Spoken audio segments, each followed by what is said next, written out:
درود شریف کی فضیلت۔ ایک دن نبی کریم صلی اللہ علیہ وآلہ وسلم اپنے اسلامی لشکر کے ساتھ جہاد پر تشریف لے جا رہے تھے۔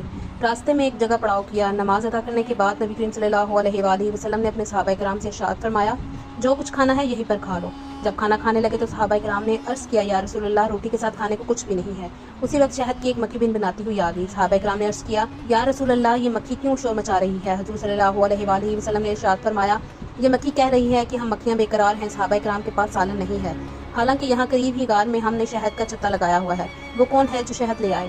کیونکہ ہم خود آپ صلی اللہ علیہ وآلہ وسلم کی خدمت میں شہد پیش نہیں کر سکتے۔